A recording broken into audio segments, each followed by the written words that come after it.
Au nom du Père et du Fils et du Saint-Esprit. Amen. Dans l'évangile de ce dimanche, le Seigneur subit une nouvelle tentative pour le faire tomber dans un piège. En revanche, il donne cette sublime et simple réponse qui fera taire ses ennemis.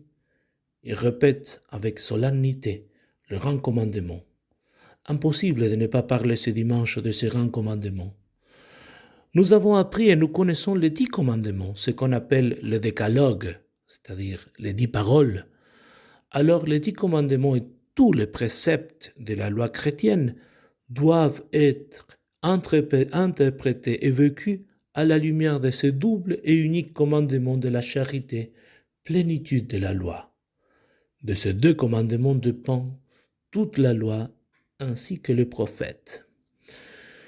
Les 10 commandements mettent en lumière le devoir essentiel, nos devoirs essentiels, mais indirectement les droits fondamentaux de la personne humaine.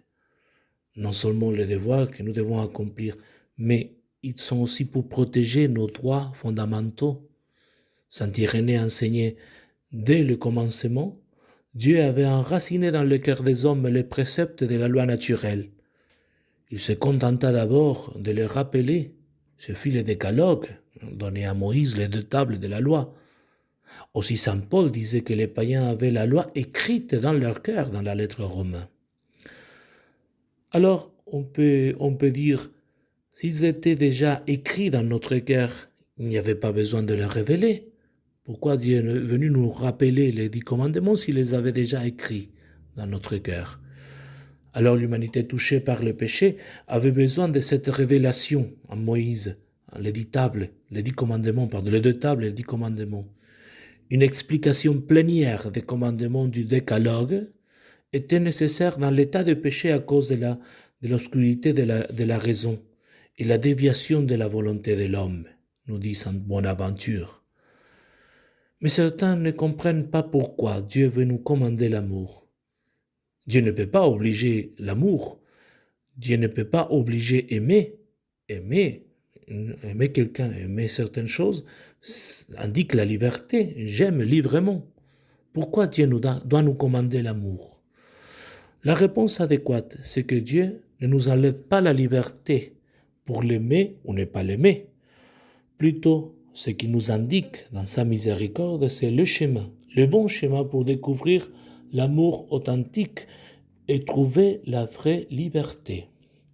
Écoutons ces profondes paroles du pape Saint Jean-Paul II.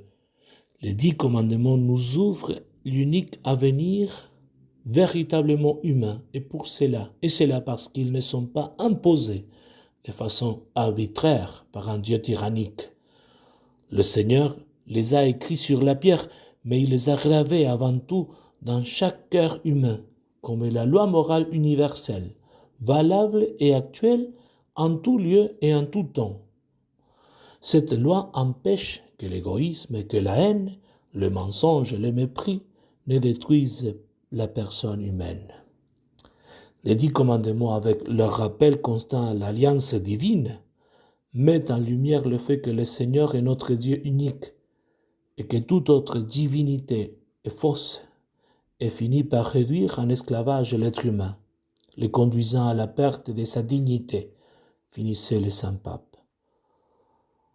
La loi du Sinaï, donc, est une loi qui cherche la liberté de la personne.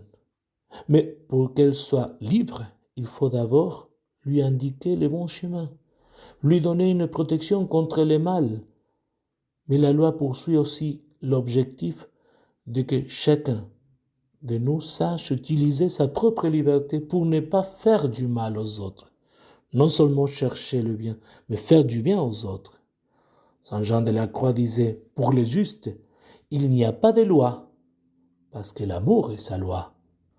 Celui qui sait aimer, celui qui aime véritablement, cherche habituellement à faire la volonté de Dieu. Il sait aussi chercher où se trouve la vraie joie. Et pour finir, l'unique amour, l'amour authentique, provient de Dieu. Il est imprégné de charité et bienveillance, et il est loin de tout égoïsme. Et l'amour trouve son but et son accomplissement seulement en Dieu. Et nous allons finir avec Et encore une fois, nous allons conclure maintenant avec une citation de Saint Augustin très connue, mais ensuite le saint explicite comment doit se concrétiser cet amour en nous. Aime et fais ce que tu veux.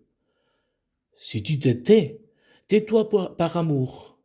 Si tu parles, parle par amour. Si tu corriges, corrige par amour. Si tu pardonnes, pardonne par amour. Et au fond de ton cœur, la racine de l'amour. De cette racine, la racine de l'amour, rien ne peut sortir de mauvais. Si la racine est bonne, l'amour est bon, il y aura de bons fruits. Le fruit authentique, le vrai amour, le véritable amour. Au nom du Père et du Fils et du Saint-Esprit. Amen.